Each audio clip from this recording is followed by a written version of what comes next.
Hello बच्चों। आज हम लोग ग्राफ के बारे में पढ़ेंगे। तो ग्राफ पढ़ने के पहले आपको स्लोप के बारे में पता होना चाहिए। ठीक है।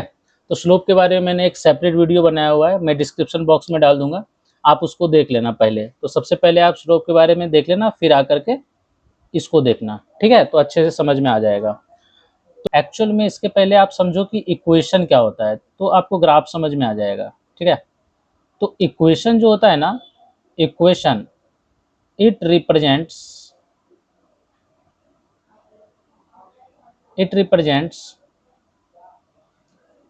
relation between dependent variable dependent variable and independent variable. ठीक है। देखो, पहली बात तो वेरिएबल क्या होता है।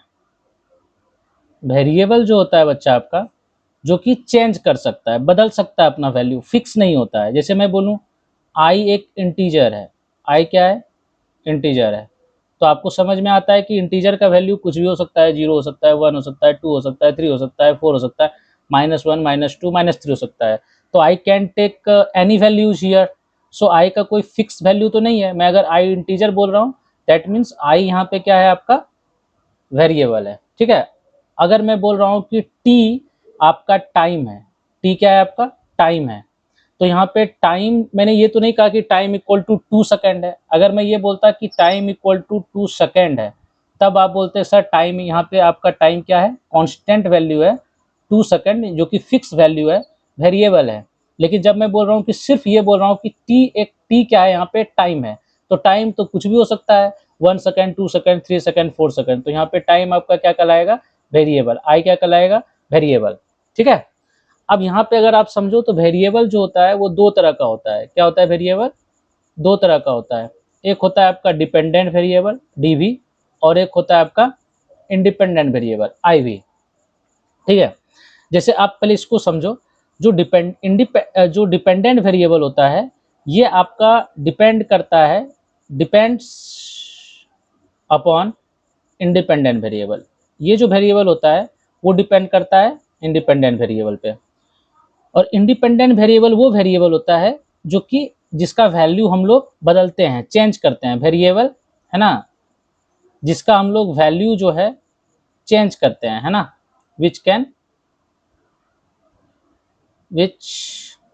Be changed by us. जैसे मैं एक एग्जांपल लेके क्लियर करता हूँ, आपको समझ में आ जाएगा। जैसे कि आपको पता है बच्चा कि डिस्टेंस जो होता है वो क्या होता है, स्पीड इनटू टाइम होता है। डिस्टेंस इक्वल टू क्या होता है, स्पीड इनटू टाइम होता है कि नहीं। तो अगर हम डिस्टेंस को डी से डिनोट करें, स्पीड को वी से करें, और टाइम को टी से करें। ठीक है। तो पहले ये समझो बच्चा, अगर मैं ऐसा बोलूं कि एक कार है जो कि कांस्टेंट स्पीड, मान लो कि 10 मीटर पर सेकेंड से मूव कर रहा है, तो आप डिस्टेंस इक्वल टू क्या लिख सकते हो, 10 इंटू टी, है ना। अगर मैं अलग अलग टाइम पे देखूं, यहाँ पे पुट करूं टी इक्वल टू 0 सेकेंड, तो डिस्टेंस कितना आ जाएगा, 0। टी इक्वल टू मान लो 1 सेकेंड पुट किया, तो डिस्टेंस कितना आ जाएगा, 10 इंटू 1, दैट मीन्स 10 मीटर। यानी ये अलग अलग टाइम में आप देख सकते हो। तो आप वैल्यू किसका चेंज कर रहे हो, टाइम का। आप किसका वैल्यू पुट कर रहे हो, है ना, टाइम का। 0 सेकेंड रख रहे हो, या अपने मन के मुताबिक यहाँ पे टाइम का वैल्यू 0 सेकेंड रखे, फिर 1 सेकेंड रखे, फिर 2 सेकेंड रखोगे, फिर उसके अकॉर्डिंग वैल्यू आपका आएगा डी का। तो इसका मतलब यहाँ पे डी कहलाएगा आपका, क्या कहलाएगा, डिपेंडेंट वेरिएबल। और आपका टाइम जो कहलाएगा, ये कहलाएगा आपका independent variable. Why it is independent variable, because कि आप उसका वैल्यू चेंज कर रहे हो। मतलब ये समझो कि एक साउंड के तरह, जैसे म्यूजिक होता है ना, म्यूजिक में आप वॉल्यूम को बढ़ाते हो, है ना, फिर घटाते हो। तो वही बात है, टाइम का वैल्यू आप बढ़ा रहे हो, घटा रहे हो, फिर उसका इफेक्ट देख रहे हो किस पे, डिस्टेंस पे क्या पड़ रहा है। तो वो कैसे पड़ेगा उस पे इफेक्ट, डिस्टेंस पे, वो तो आपको कौन बताएगा, इक्वेशन। तो क्या यहाँ पे देखो, डी क्या है, डिपेंडेंट वेरिएबल, टाइम क्या है आपका, इंडिपेंडेंट वेरिएबल। तो आप कह सकते हो कि ये जो D equal to 10 into T रखे हो, ये आपका इक्वेशन कहलाएगा। क्या कहलाएगा? इक्वेशन, समझे। और यहाँ पे डी आपका कहलाएगा डिपेंडेंट वेरिएबल और टाइम कहलाएगा आपका इंडिपेंडेंट वेरिएबल।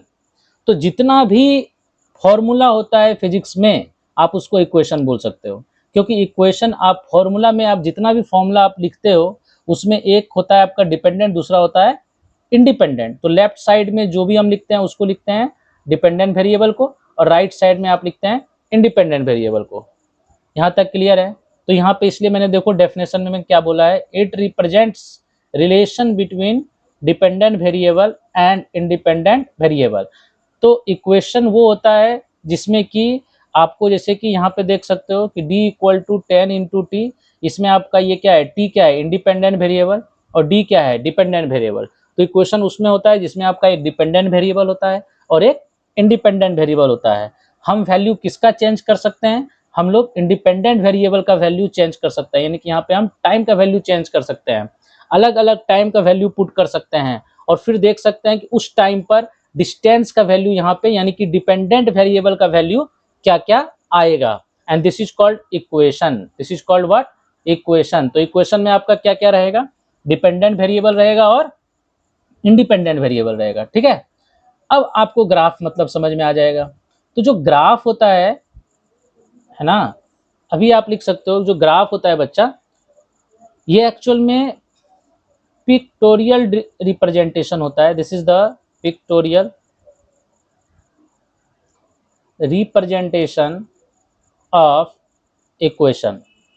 मतलब ये इक्वेशन का ही पिक्टोरियल रिप्रेजेंटेशन होता है, यानी इसमें एक्स और वाई जो है हम लोग ग्राफिकली बताते हैं, ग्राफ से हम लोग बताते हैं, इस इक्वेशन के बारे में ही बताते हैं। जो हमें इक्वेशन बताता है ना, जैसे यहाँ पे इक्वेशन हमें बता रहे हैं कि टाइम इक्वल टू 2 सेकंड रखेंगे तो डिस्टेंस इक्वल टू आपका, है ना, ऐसे कहने मतलब है टाइम इक्वल टू 2 सेकंड रखेंगे तो according to the given equation आप क्या बोल सकते हो, 10 इंटू 2, यानी कि डिस्टेंस आ जाएगा 20 मीटर। तो यही सेम चीज आप कमेंट कर सकते हो ग्राफ के थ्रू, यानी आपके पास ग्राफ रहेगा और ग्राफ के थ्रू आप ये सेम चीज सब कुछ बता सकते हो। आपको ग्राफ दे दिया जाएगा तो आपको ग्राफ से इक्वेशन लिखना आना चाहिए और इक्वेशन से ग्राफ को ड्रॉ करने आना चाहिए। फिर से आपको इक्वेशन अब पता हो, इक्वेशन से ग्राफ को ड्रॉ करने आना चाहिए फिजिक्स में, और अगर डायरेक्ट ग्राफ दिया हो तो ग्राफ से आपको इक्वेशन लिखने आना चाहिए। ठीक है, तो वही चीज हम लोग ग्राफ पढ़ने जा रहे हैं। क्लियर है? तो हम लोग क्या करेंगे यहाँ पे, हमें तो एक जनरल इक्वेशन चाहिए कि हमें कैसे पहचानेंगे ग्राफ किस तरह का ड्रॉ करना है हमको। तो इसीलिए हम लोग क्या करेंगे, यहाँ पे दो वेरिएबल है, डिपेंडेंट वेरिएबल और इंडिपेंडेंट वेरिएबल, डिपेंडेंट वेरिएबल और इंडिपेंडेंट वेरिएबल।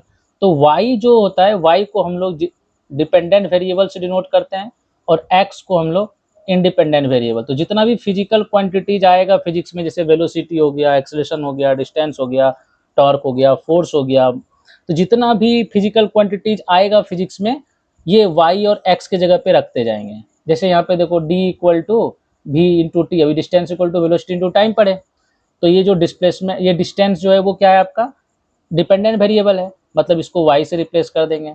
टाइम आपका इंडिपेंडेंट वेरिएबल है, इसको x से कर देंगे। तो अब ये हो गया वेलोसिटी, वेलोसिटी अगर कांस्टेंट है तो ये इक्वेशन आ गया y इक्वल टू 10x।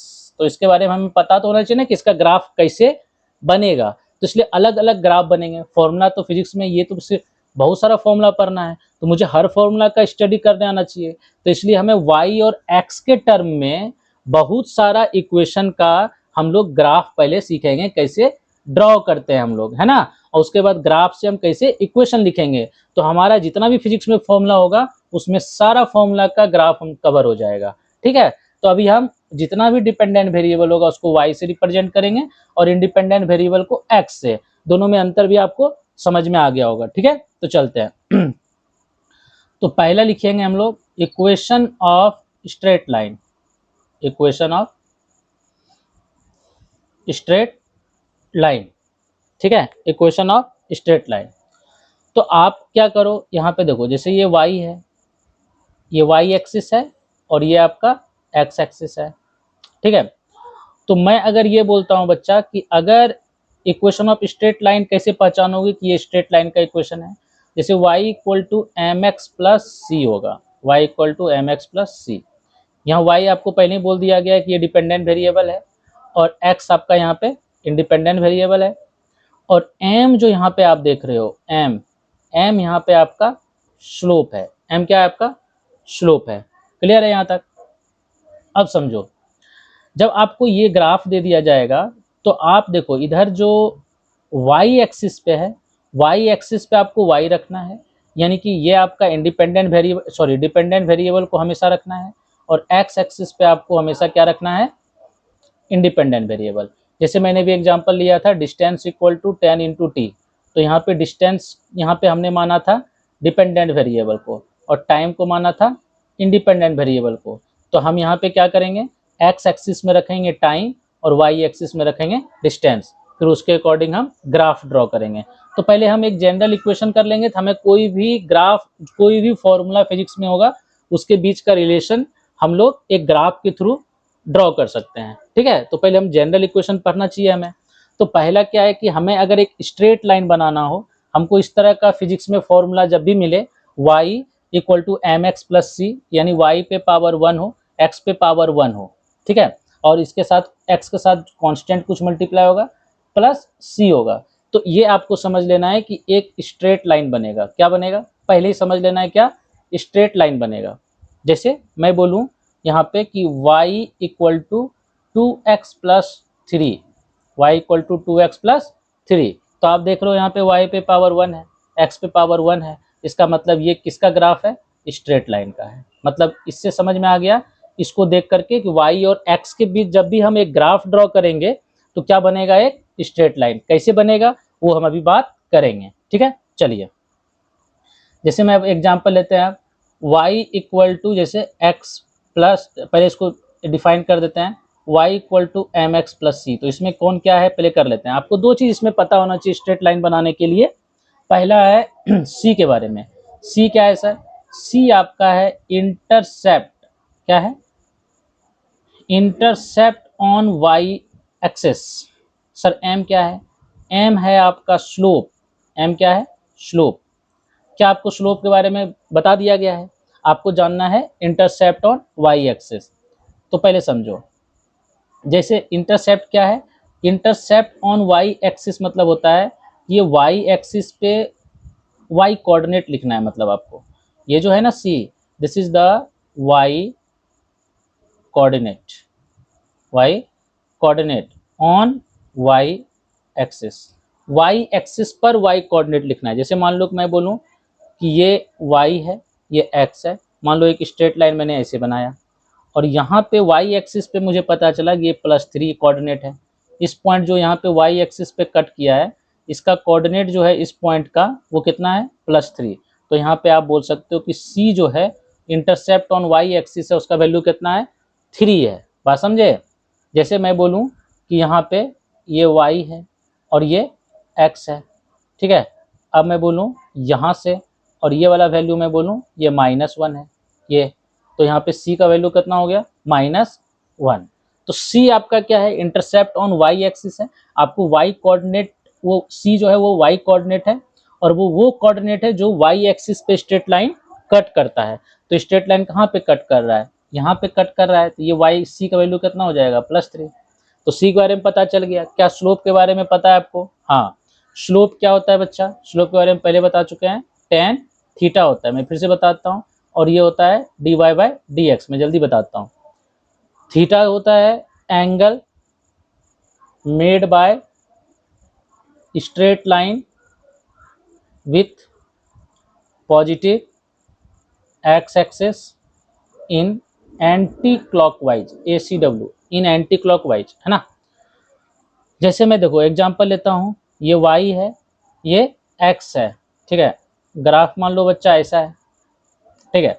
ये पॉइंट आपका मान लो +1 है, और यहाँ से अभी देखो तो जहाँ पे ये स्ट्रेट लाइन कट कर रहा है ना, वहाँ पे हम ऑरिजिन मान लेंगे। क्या मान लेंगे? ऑरिजिन मान लेंगे। तो उसके राइट साइड जो आप देखोगे, मैंने ये क्या बोल सकता हूँ, ये पॉजिटिव एक्स एक्सिस के पैरेलल है, यानी ये पॉजिटिव एक्सिस मान सकते हैं। तो इसके साथ एंटी क्लॉकवाइज में एंगल, यानी ये एंगल मान लो 45 डिग्री है। कितना है? 45। तो ये एंटी क्लॉकवाइज में एंगल लेंगे। तो अभी आप देख सकते हो कि यहाँ पे थीटा इक्वल टू ये वाला थीटा आपको पता चल गया। तो स्लोप आप इस स्ट्रेट लाइन का बोल सकते हो कितना हो जाएगा? tan 45 that is equal to 1। Slope के बारे में सब कुछ बता चुके हैं, नहीं देखे हो मैं फिर से कहता हूँ, आपको स्लोप के बारे में वीडियो देखना चाहिए। तो स्लोप के बारे में क्या हो जाएगा, tan 45 that is equal to 1। तो इस स्ट्रेट लाइन का इक्वेशन लिखना है हमें। तो y आपका वेरिएबल है, ये y हो गया, x आपका वेरिएबल है तो यहाँ पे हम x रखेंगे, फिर इसके साथ क्या रखेंगे, स्लोप। स्लोप आपका क्या है बच्चा, स्लोप यहाँ पे देखो तो स्लोप कितना आ गया 1, तो यहाँ लिखेंगे 1 प्लस इंटरसेप्ट कहाँ कर रहा है 1 पे, तो y 1x प्लस सी। तो इक्वेशन क्या आ गया, y equal to X plus 1 हो गया, स्ट्रेट लाइन का आ गया। बात समझे। तो चलिए हम और देखते हैं इसमें। जैसे मान लो कि y इक्वल टू हम बोल रहे हैं √3x माइनस 2, इस तरह का है, हमें स्ट्रेट लाइन बनाना है। तो हम क्या करेंगे, y equal to M X plus C देखेंगे, फिर इसको इसके साथ कंपेयर करेंगे। हमें दो ही चीज़ वैल्यू चाहिए, एक स्लोप दूसरा इंटरसेप्ट ऑन y एक्सिस। तो इसको इसके साथ कंपेयर करो, y पे पावर 1 है, x पे पावर 1 है, इतना तो पता चल गया कि स्ट्रेट लाइन बनेगा बच्चा। क्या बनेगा, स्ट्रेट लाइन बनेगा। अब ये कैसा बनेगा देख लेते हैं। x का जो कोफिशिएंट है यहाँ √3 है, यहाँ x का कोफिशिएंट क्या है, स्लोप है। इसका मतलब स्लोप इक्वल टू कितना है, √3, और स्लोप का वैल्यू क्या होता है बच्चा, tan थीटा। तो tan थीटा अगर यहाँ पे √3 है तो थीटा इक्वल टू 60 डिग्री होगा, क्योंकि tan 60 कितना होता है, √3 होता है। ठीक है, तो √3 इंटरसेप्ट अगर हम देखते हैं तो क्या हम इसको √3x माइनस 2 को क्या लिख सकते हैं बच्चा, प्लस माइनस 2 लिख सकते हैं। तो इसके साथ कंपेयर करने पे जो c के जगह पे है, c के जगह पे कौन है यहाँ पे, -2, तो c के जगह पे -2 है। -2 यानी ये c का वैल्यू -2 हो गया, यानी y कोऑर्डिनेट जहाँ पे स्ट्रेट लाइन कट करेगा वो ये रहा -2, यानी कि y निगेटिव कोऑर्डिनेट आएगा। y कैसा कोऑर्डिनेट आएगा, निगेटिव, यानी यहाँ पे आ गया -2 आ गया। ठीक है, और एंगल कितना बनाएगा, x एक्सिस के साथ, पॉजिटिव x एक्सिस के साथ 60 डिग्री बनाएगा, यानी वैल्यू कैसा आ गया, ये आ गया। This is the straight line anti clockwise में एंगल। मैंने पहले कहा कि जहाँ पे ये स्ट्रेट लाइन कट करेगा किसी x या y एक्सिस को, वहाँ पे ऑरिजिन मान लेंगे। उसके राइट साइड के साथ एंगल देखते हैं, राइट साइड ये है, इसके लिए स्ट्रेट लाइन के लिए पॉजिटिव x एक्सिस हो गया, और इधर एंटी क्लॉकवाइज में घूम जाएंगे। एंटी क्लॉकवाइज में कितना घूमेंगे, 60 डिग्री, तो this is 60 degree, perfect straight line बन गया। बस ऐसे स्ट्रेट लाइन बनाना है, समझे। तो अच्छे से इसको लिख लो, है ना, इसको अच्छे से लिखो, फिर उसको बार बार समझोगे तो समझ जाओगे। ठीक है, तो चलो जैसे बच्चा कुछ और ले लेते हैं एग्जांपल। ये y है, ये आपका x है। मान लो कि ग्राफ हम ही खुद ऐसे दे रहे हैं, मान लो ऐसा दिए हैं, और ये एंगल आपका 30 डिग्री है, ये आपका -1 है। हमें बोला गया कि इक्वेशन लिखो। अभी क्या दिया है, ग्राफ दिया है। ग्राफ दिया है, स्ट्रेट लाइन है, यानी जो y और x के बीच जो वेरिएशन हो रहा है, मतलब x को बदलने से y जो बदल रहा है वो इस स्ट्रेट लाइन के अकॉर्डिंग हो रहा है ना। जैसे x का वैल्यू बढ़ रहा है तो y वैल्यू बढ़ रहा है। आपको इसको देख करके इक्वेशन लिखना है। तो कैसे लिखेंगे सर, तो देखते हैं। तो हमें दो ही चीज़ चाहिए, स्लोप। तो स्लोप है तो हमें तो पता है कि अगर ये स्ट्रेट लाइन है, इसका जनरल फॉर्मूला होता है y equal to M X plus C. तो आपको क्या निकालना है, स्लोप निकालना है, इंटरसेप्ट निकालना है। तो अगर आप गौर करके देखो तो इंटरसेप्ट ऑन y एक्सिस जो है बच्चा वो कितना है यहाँ पे, -1, तो -1 रखो। अच्छा, स्लोप जो है यहाँ पे m है, m यहाँ पे क्या लिखेंगे, tan थीटा। क्या लिखेंगे, tan थीटा। क्या देखो, गौर करके देखो तो ये स्ट्रेट लाइन जो है यहाँ पे कट कर रहा है, ये पॉजिटिव एक्स एक्सिस है, इसके साथ एंटी क्लॉकवाइज में घूमे तो एंगल कितना है बच्चा, 30 डिग्री। तो यहाँ पे क्या लिखेंगे, tan 30 डिग्री। तो स्लोप कितना आ गया यहाँ पे, 1/√3, दोनों चीज आ गया। बस इस फॉर्मूला में जाके रख देना है। तो इक्वेशन क्या बन गया, y स्लोप इक्वल टू क्या लिखेंगे, 1/√3, फिर लिखेंगे x, और c के जगह पे क्या लिखेंगे, -1, तो प्लस -1, तो ये हो गया 1/√3 x - 1 हो गया, खत्म। तो ग्राफ से हम इक्वेशन को भी लिख पा रहे हैं। अब हमें कोई भी दे दे, जैसे मान लो y इक्वल टू -x - 2 दे दे, इसका ग्राफ बोले कि बताओ बच्चा, इसका बताओ। तो y पे पावर 1 है, x पे पावर 1 है, इतना तो पक्का पता है कि वो स्ट्रेट लाइन बनेगा। तो क्या करना है sir, y equal to M X plus C, general formula होता है, ये पक्का है कि स्ट्रेट लाइन है, तो स्ट्रेट लाइन का फॉर्मेट यही है। इससे हम क्या निकाल लेंगे, कंपेयर करके x का जो कोफिशिएंट है यहाँ पे -1 है, इसका मतलब m का वैल्यू -1 हो गया, c के जगह पे -2 है तो c का वैल्यू -2 हो गया। अभी समझो अगर m इक्वल टू -1 है यानी कि tan थीटा इक्वल टू कितना है, -1 है। बात समझे। आपको अगर ट्रिग्नोमेट्रिक में डाउट हो रहा है तो ट्रिग्नोमेट्रिक का सेपरेट वीडियो बनाया है, उसमें आप देख सकते हो। ये टेन थीटा है, तो टेन थीटा को आप क्या लिख सकते हो, देखो आपको ये पता है कि टेन 45 डिग्री इक्वल टू क्या होता है बच्चा, 1 होता है। टेन 45 कितना होता है, 1 होता है। लेकिन आपको ये पता है कि टेन अगर हम 180 माइनस 45 करेंगे तो टेन 180 माइनस थीटा का वैल्यू होता है, ये कौन सा क्वाड्रेंट चला जाएगा, 180 माइनस थीटा सेकेंड क्वाड्रेंट, तो ये टेन का वैल्यू हो जाएगा नेगेटिव, और ये फॉर्मूला हो जाएगा माइनस टेन थीटा, और थीटा हो जाएगा 45। तो क्या हम इस -1 है यहाँ पे, तो क्या हम इसको इसे लिख सकते हैं, 1 पहले देखो माइनस हटाओ, 1 का वैल्यू कितना होता है, 1 का वैल्यू होता है 45 डिग्री, तो 180 माइनस 45 कर देंगे बच्चा, तो टेन 180 माइनस 45 हो जाएगा माइनस टेन 45, माइनस टेन 45 कितना होगा, -1। ये सब ट्रिग्नोमेट्रिक में बता दिए हैं। अगर डाउट है इस सब में तो आप इसको सेपरेट वीडियो इस पे ट्रिग्नोमेट्री पे बनाया गया है, आप उसको देख सकते हो, ठीक है। तो देखो यहाँ पे बच्चा 180 माइनस यहाँ पे कितना है, 180 माइनस 45, तो इसका मतलब -1 जो यहाँ पे वैल्यू आया है वो किसका वैल्यू है, 180 माइनस 45, यानी कि थीटा का वैल्यू क्या होगा, 180 degree minus 45, that means 135 degree का वैल्यू होता है, टेन 135 का वैल्यू होता है -1, टेन 135 डिग्री का वैल्यू कितना होता है, -1। इसका मतलब कि आप ये कह सकते हो कि 135, इसका देखो ग्राफ कैसे बनाएंगे, स्लोप कितना हो गया यहाँ पे -1, इससे थीटा निकल गया कितना 135 डिग्री, और सी कितना आ गया -2, इंटरसेप्ट ऑन वाई एक्सिस कितना हो गया -2। तो ग्राफ कैसे बनाएंगे, ये रहा वाई, ये रहा एक्स। अब यहाँ पे अगर आप गौर करके देखो बच्चा, तो इंटरसेप्ट -2 है, तो -2 यहाँ पे आ गया, ठीक है।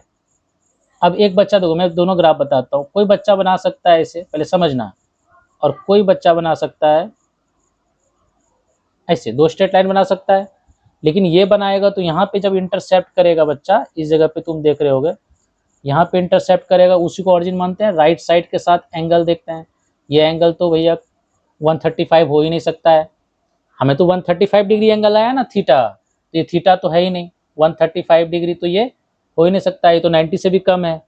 अब ये स्ट्रेट लाइन देखो, ये इंटरसेप्ट कहाँ कर रहा है, एक्स एक्सिस को यहाँ पे, तो इसको ऑरिजिन मान लेंगे। राइट साइड के साथ एंगल देखेंगे, राइट साइड जो यहाँ पे एक्स एक्सिस है उसके साथ एंगल देखेंगे, ये एंगल, अरे हाँ ये 90 से ज़्यादा है, क्या ये 90 से ज़्यादा लग रहा है, हाँ, तो इसका मतलब 135 डिग्री ये है। तो स्ट्रेट लाइन कैसा बनेगा, ये रेड वाला स्ट्रेट लाइन हो जाएगा, दैट मीन्स वाई और एक्स के बीच जो ग्राफ होगा वो कैसा होगा, ऐसा होगा, हो गया, समझे। और ये एंगल आपका हो गया कितना 135 डिग्री, इंटरसेप्ट कितना हो गया यहाँ पे -2, खत्म। तो इस तरह से आप किसी भी स्ट्रेट लाइन का इक्वेशन से ग्राफ, ग्राफ से इक्वेशन आप कन्वर्ट कर सकते हो, इसमें कोई प्रॉब्लम नहीं है। अच्छा एक और चीज़ देख लो, अगर सर सी का वैल्यू 0 हो जाए तो ये क्या हो जाएगा, इंटरसेप्ट ऑन वाई एक्सिस जो हो जाएगा वो कितना हो जाएगा 0, और वाई एक्सिस 0 मतलब क्या, वाई कोऑर्डिनेट 0 हो गया, दैट मीन्स वाई कोऑर्डिनेट क्या हो जाएगा, 0 हो जाएगा।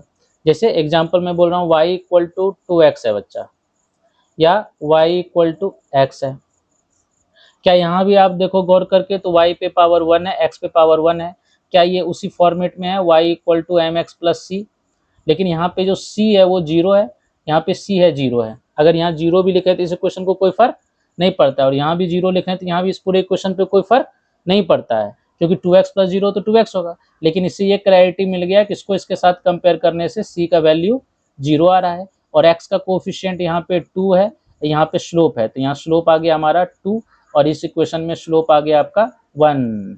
अच्छा स्लोप इक्वल टू होता है टेन थीटा, तो टेन थीटा यहाँ से आ गया 1, तो थीटा हो गया आपका 45 डिग्री।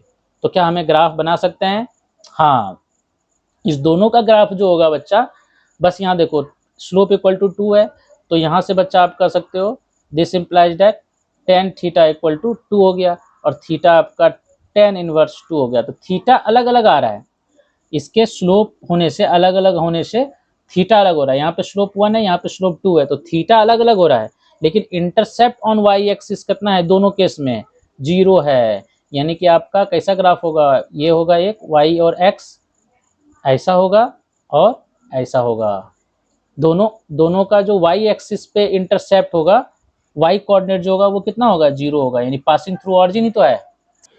अब हम लोग पढ़ेंगे इक्वेशन ऑफ पैराबोला। अब पैराबोलिक शेप कैसा होता है वो भी आपको समझ में आ जाएगा। जैसे y इक्वल टू, इसका पहचान कैसे होगा कि ये पैराबोलिक शेप होगा, उसका इक्वेशन इस तरह से आपको मिलेगा, यानी कि y और x में से किसी पे पावर, एक पे होगा 2 और एक पे पावर 1 होगा। जैसे यहाँ पे x पे पावर 1 है, y पे पावर 2 है, तो आपको समझ लेना है कि ये 2 1 का अगर पावर होगा इस तरह के फॉर्मेट में, यहाँ पे आपका k क्या है, कांस्टेंट है, तो समझ लेना कि इक्वेशन कैसा होगा, पैराबोलिक होगा। ठीक है, जैसे मैं एक एग्जांपल ले लेता हूँ, कांस्टेंट का वैल्यू ले लेता हूँ यहाँ पे आपका 2, तो y इक्वल टू 2x²। ठीक है, तो किसी ग्राफ को मुझे अगर ड्रॉ करना है तो हमें कुछ पॉइंट याद रखना है, कि हमें कुछ बेसिक स्टेप करना है। जैसे कि x का वैल्यू जो है हम पहले देख लेंगे, पॉजिटिव रखते हैं, फिर देखते हैं y का वैल्यू क्या होता है, पॉजिटिव या नेगेटिव, फिर x का वैल्यू नेगेटिव रखेंगे, तो फिर देखेंगे y का वैल्यू क्या होता है, फिर हम x का वैल्यू 0 पुट करेंगे, फिर y का वैल्यू निकाल लेंगे, x का वैल्यू इन्फिनिटी पुट करेंगे, फिर y का वैल्यू निकाल लेंगे। फिर इस तरह से ये सब चीज़ देख लेंगे, फिर x का वैल्यू बढ़ा देंगे, फिर देखेंगे y का वैल्यू क्या हो रहा है, इंक्रीज कर रहा है डिक्रीज कर रहा है, फिर x का वैल्यू डिक्रीज कर देंगे, फिर देखेंगे y का वैल्यू पे क्या इफेक्ट कर रहा है। ये बेसिक है, किसी भी ग्राफ को ड्रॉ करने के लिए ये चीज़ आपको करना चाहिए। जैसे अगर मैं यहाँ पे देखूँ y इक्वल टू 2x का ग्राफ खींचना है हमें, y इक्वल टू क्या है बच्चा, 2x²। तो अभी आप देखो कि इसका ग्राफ जो आपका आएगा y और x के बीच में जो ग्राफ का रिलेशन होगा वहाँ पे आप देखो x का वैल्यू 0 पुट करो तो y का वैल्यू 0 आता है, यानी कि x 0 हो गया, y 0 हो गया, यानी 0,0 से पास करेगा। 0,0 से पास करने का मतलब है ग्राफ आपका ऑरिजिन से पास करेगा। ठीक है, दूसरी बात है कि अब x का वैल्यू आप पॉजिटिव रखो तो y का वैल्यू आपका पॉजिटिव आ जाएगा, x का वैल्यू आप निगेटिव रखो तो निगेटिव का स्क्वायर है, यहाँ पे x² है ना, तो y पॉजिटिव आ जाएगा, मतलब y कभी भी निगेटिव नहीं आएगा इसके अकॉर्डिंग।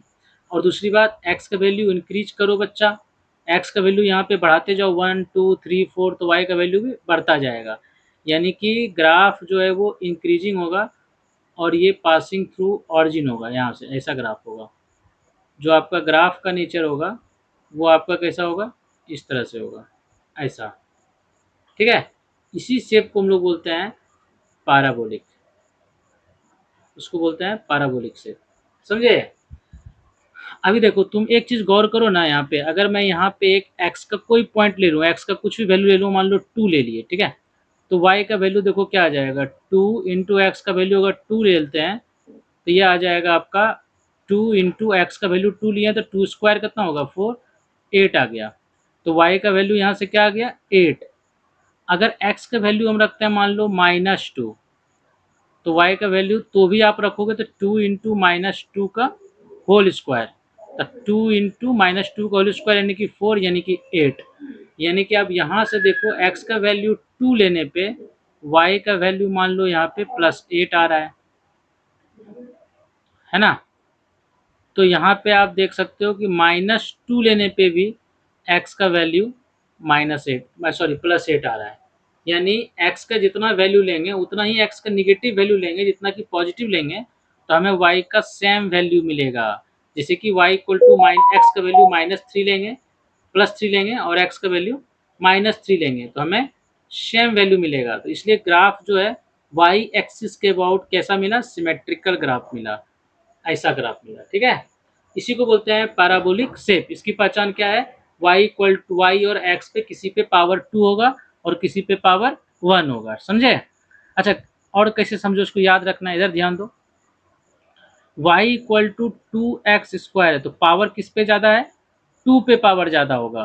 तो तुमने याद रखने का तरीका क्या है, जब भी इसको जिस पे पावर ज़्यादा होगा ना, जो पैराबोला का बेस बनाएंगे ना, बेस जो ये आधार है, ये बेस जो टिका रहेगा, जिसका पावर ज़्यादा होगा ना उसी पे टिका रहेगा, यानी कि x का पावर ज़्यादा है तो x एक्सिस पे ये समझो एक बाल्टी है, कंटेनर है, उस कंटेनर का बेस जो है वो जिसका पावर ज़्यादा होगा उसी पे वो टिका होगा। x पे पावर ज़्यादा है ना, जैसे मैं तुम्हें बोलूँ कि x equal to some constant मान लो 2 इंटू वाई स्क्वायर का ग्राफ खींचिए सर इसका, तो यहाँ पे पावर किसका ज़्यादा है चेक करो, यहाँ पे पावर है y का ज़्यादा है, और ये पैराबोला तो बनना है लेकिन पावर किसका ज़्यादा है y का, तो जो कंटेनर का शेप का ये बना रहे हो उसका जो पैराबोला का शेप होगा उसका बेस जो है आपका वो y पे जाके इस तरह से टिकेगा, समझे। अब आप इसको देख भी सकते हो कि ये क्यों ग्राफ होगा। तुम यहाँ पे देखो x के एक पार्टिकुलर वैल्यू पे, यहाँ पे आप x का वैल्यू कुछ भी पुट कर लो, मान लो मैं 2 पुट कर लिया, x का वैल्यू मान लो ये +2 पुट कर लिया, देखो यहाँ पे y का वैल्यू जितना यहाँ पे आ रहा है सिमेट्रिकल बेस तुम बोल सकते हो उतना आना चाहिए, आएगा भी। देखो x का वैल्यू 2 अगर पुट करेंगे तो यहाँ से x का वैल्यू 2, तो ये हो जाएगा 2 equal to 2 into Y square, 2 cancel out, Y square equal to 1, तो y इक्वल टू √1, और √1 क्या हो जाएगा +-1, तो यहाँ पे देखो ये +1 आया और नीचे -1 आया, तो सही है सब कुछ, क्लियर है। ये तो हुआ कि हमने एक्सप्लेन कर दिया कि ये ग्राफ ऐसा क्यों हुआ, लेकिन अगर आपका याद करने का तरीका क्या है कि जिसका पावर ज़्यादा होगा पैराबोला का जो बेस होगा वो उसी पे जाके इस तरह से टिक जाएगा, ठीक है। अब देखो इसी y में अब निगेटिव साइन लगा दो, देखो ये पॉजिटिव होगा, यहाँ पे y आपका पॉजिटिव है तो पॉजिटिव में रख दिए, यहाँ पे आपका x यहाँ पे पॉजिटिव था तो पॉजिटिव में रख दिए।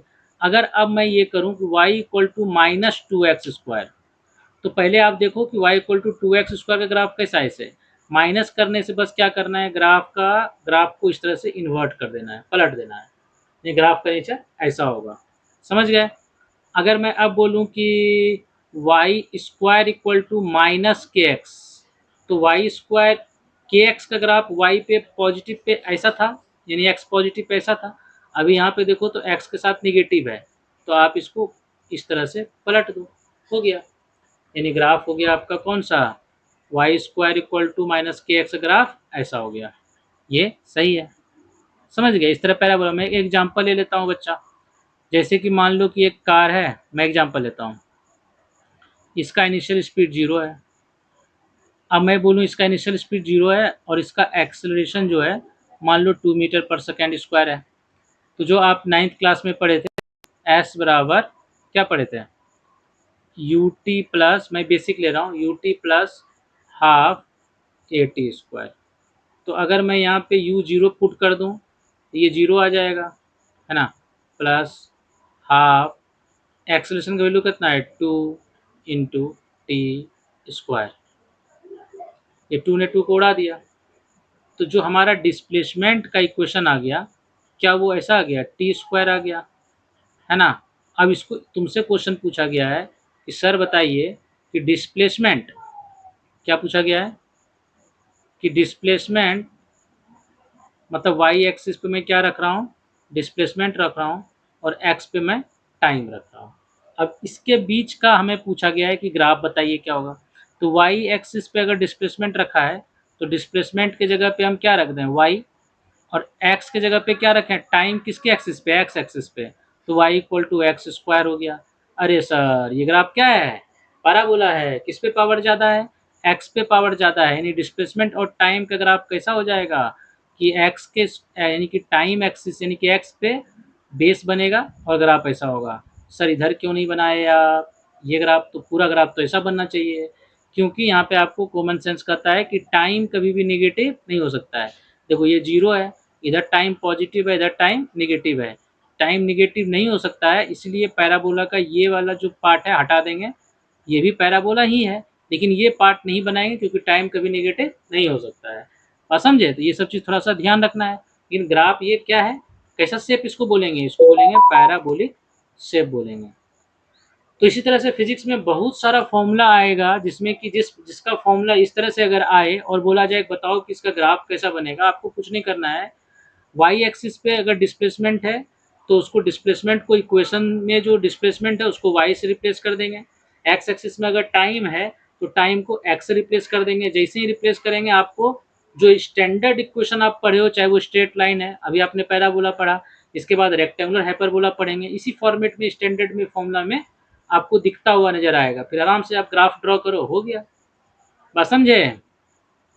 इसी तरह का अगर मैं एक एग्जांपल और लूँ कि अगर यहाँ पे मान लो कि कुछ भी आप दे दे, मान लो कि तुमको क्या करे, पहले इक्वेशन ही दे दे, है ना। मान लो यहाँ पे कोई भी फिजिकल क्वांटिटीज है, मान लो कि इधर P है, कोई फिजिकल क्वांटिटी, इधर Q है, और ग्राफ दे दे ऐसा, ऐसा दे दे, तो इसका मतलब ये बेस जो इसका है वो कहाँ पे टिका हुआ है, Q पे।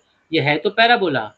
तो यहाँ पे अगर पूछेगा क्वेश्चन में, ऑप्शन में रहेगा कि बताइए कि P और Q में क्या रिलेशन है, तो बेस टिका है P पे, तो P का पावर ज़्यादा होगा, है तो पैराबोला, तो P square is directly proportional to क्या हो जाएगा, Q। तो यहाँ पे ऑप्शन में रहेगा P square is directly proportional to Q होगा, कि P square is directly proportional to Q cube होगा, ऐसा रहेगा। ये टिक मार देंगे। बात समझे? तो ये होता है इक्वेशन से आप, सॉरी, ग्राफ से आप इक्वेशन को लिख रहे हो, तो आपको ग्राफ से इक्वेशन लिखना आना चाहिए और इक्वेशन से आपको ग्राफ लिखना आना चाहिए। समझ गए? अगर मैं यहाँ पे बोलूँ कि y equal to square root X है और सम कांस्टेंट है, इसका ग्राफ कैसा होगा? तो अगर हम दोनों तरफ स्क्वायरिंग कर देते हैं, क्या y equal to two root X को हम ये भी तो लिख सकते हैं, y इक्वल टू 4x भी तो लिख सकते हैं। बात तो बराबर है ना, स्क्वायरिंग करने के बाद यही तो लिख सकते हैं बच्चा, है ना। ये कैसा ग्राफ होगा? पैराबोला ग्राफ होगा। बात समझ गए? हमें कोई प्रॉब्लम नहीं है। चलिए, तो अगर हम यहाँ पे अगर हम बात करें, अब ये हो गया आपका पैराबोला हो गया, आप ड्रॉ कर सकते हो आप। नेक्स्ट है आपका रेक्टेंगुलर हाइपरबोला। क्या है? Rectangular hyperbola. रेक्टेंगुलर हाइपरबोला का क्या पहचान है? इक्वेशन कैसा रहना चाहिए, y equal to some constant divide by x रहेगा, ठीक है। यानी कि यहाँ पे आप बोल सकते हो y is inversely proportional to x, क्योंकि ये डिनोमिनेटर में है ना, तो डिनोमिनेटर में अगर x का वैल्यू बढ़ाओगे तो ये जो total value k by X है ये तो घटेगा ना, क्योंकि डिनोमिनेटर, जैसे मान लो मैं बोलूँ 2/3 2/4, कौन ज़्यादा? तो 2/3 ज़्यादा, क्योंकि इसका डिनोमिनेटर क्या है, कम है। तो x का अगर हम बढ़ाएंगे बच्चा, तो k बाय एक्स का वैल्यू क्या होगा, डिक्रीज होगा, और k बाय एक्स क्या है, y, तो y का वैल्यू क्या होगा, डिक्रीज होगा। तो यहाँ से आपको क्या क्या दिख रहा है कि सर x का वैल्यू बढ़ाने से y का वैल्यू डिक्रीज करेगा। x का वैल्यू 0 पुट करो, y का value k by some constant by 0 क्या हो जाएगा, इन्फिनिटी आ जाएगा। अरे k बाय जब 0 करेंगे ना, यहाँ पे k है, तो यहाँ पे हम अगर k बाय 0 करेंगे तो ये क्या आ जाएगा, इन्फिनिटी आ जाएगा। x का वैल्यू आप इन्फिनिटी पुट करिए, तो y का वैल्यू क्या हो जाएगा, यहाँ से आपका k बाय इन्फिनिटी, तो 0 आ जाएगा। बात समझे? यानी कि ये कोऑर्डिनेट आपको बता रहा है कि 0 कोमा इन्फिनिटी, और ये बता रहा है आपको x का वैल्यू इन्फिनिटी, y का वैल्यू 0, यानी इन्फिनिटी कोमा 0, और ये बता रहा है कि x का वैल्यू बढ़ने से y का वैल्यू क्या हो रहा है, घट रहा है। तो ग्राफ जो है आपका बनेगा, कैसा बनेगा ग्राफ? ग्राफ आपका बनेगा y और x के बीच, इसको जस्टिफाई करने के लिए आप देखो तो ऐसा ग्राफ बनेगा। देखो यहाँ पे x का वैल्यू बढ़ रहा है बच्चा, y का वैल्यू डिक्रीज कर रहा है। दूसरी बात, अब जो आप यहाँ पे कोऑर्डिनेट आप देख रहे हो, कौन सा कोऑर्डिनेट, 0 कोमा इन्फिनिटी और इन्फिनिटी कोमा 0।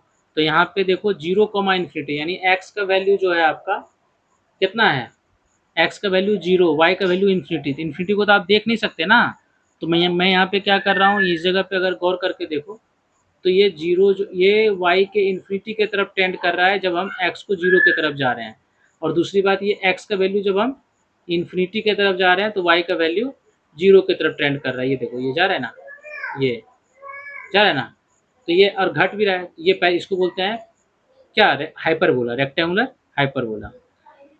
तो जब भी आपको ऐसा क्वेश्चन आए कि 2/x आए, या फिर मतलब कांस्टेंट बाय k/x आए, या फिर k/x स्क्वायर आए, या k/x क्यूब आए, है ना, या मतलब x पे पावर कुछ भी हो, उसका आपको ग्राफ जो है वो हमेशा कैसा आएगा, रेक्टेंगुलर हाइपरबोला। ये y है और ये आपका x है, तो आपका ग्राफ ऐसा ही आएगा। क्लियर है? सिंपल, हमें कोई परेशानी होने की जरूरत नहीं है। ठीक है, मतलब y is inversely proportional to x हो, x स्क्वायर हो, x क्यूब हो, तो हमें y और x के बीच जो रिलेशन डेवलप होगा वो ऐसा ही आएगा। तो हमें यहाँ पे कोई दिक्कत नहीं है। तो चलिए अब हम बात कर लेते हैं किसका, इलिप्स का।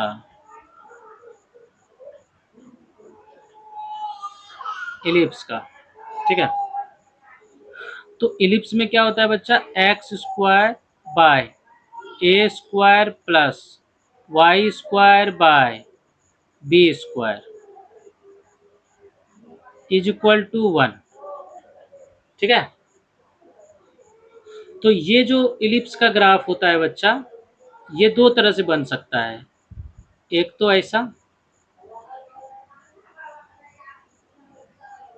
y हो गया, ये x हो गया,